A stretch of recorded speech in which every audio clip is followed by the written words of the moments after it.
Praise the lord. యేసుక్రీస్తు నామములో మీ అందరికీ శుభములు. మరొకసారి ఈ విధంగా దేవుని వాక్యాన్ని, దేవుని సత్యాన్ని మీతో పంచుకుంటూ దేవుడు దయచేసిన కృపను బట్టి దేవునికి వేలాది స్తుతులు, స్తోత్రాలు. 2005 సంవత్సరంలో సెమినరీ వేదాంత విద్య అభ్యసించుటకు వెళ్ళక ముందు మా గురువు గారు దైవజనులు రెవరెండ్ డాక్టర్ స్టీవెన్ స్టోలాయ్ గారు నాకు పంచుకున్న, నేర్పించిన, హెచ్చరించిన 2 సత్యాలు ఈరోజు మీతో పంచుకోవాలనుకుంటున్నాను. అవి నా జీవితంలో ఎంతో ఆశీర్వాదకరంగా ఉన్నాయి. మీ జీవితంలో కూడా ఈ వాక్యాలు ఆశీర్వాదకరంగా ఉన్నాయని ఆశిస్తున్నాను. ఒకవేళ మీరు ఈ వాక్యాన్ని, ఈ యొక్క మాటలను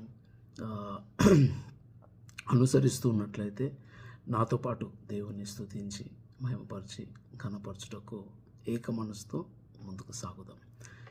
అయితే అయ్యగారు 2005 సంవత్సరం దాదాపు జూన్, జూలై మాసం అనుకుంటా, అయ్యగారు చెప్పిన మొట్టమొదటి హెచ్చరిక ఏంటంటే, మాకు ఒకవేళ నువ్వు దేవుని సేవకు డబ్బు కోసం వస్తున్నట్లయితే దయచేసి రిటర్న్ వెళ్ళిపో.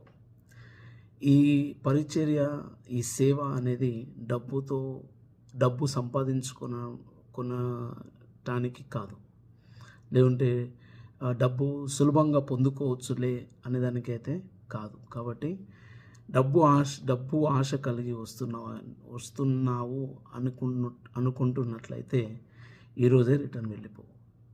కాబట్టి ఆ మాటకు ఒక మంచి వాక్యం అయ్యగారు ఇచ్చిన హెచ్చరిక ఏంటంటే, మత్తయి సువార్త 6:33 మొదట నా నీతిని, నా రాజ్యమును వెతుకుడి, అప్పుడు మీకు ఇవన్నీ అనుగ్రహింపబడును. Seek ye first the kingdom of God and his righteousness, and all these things shall be added unto you. అయ్యగారు నేర్పించిన సత్యం ఈరోజు 2026 సంవత్సరంలో కూడా నా జీవితంలో ఎంతో ఆశీర్వాదకరంగా, అద్భుతకరంగా ఉంది.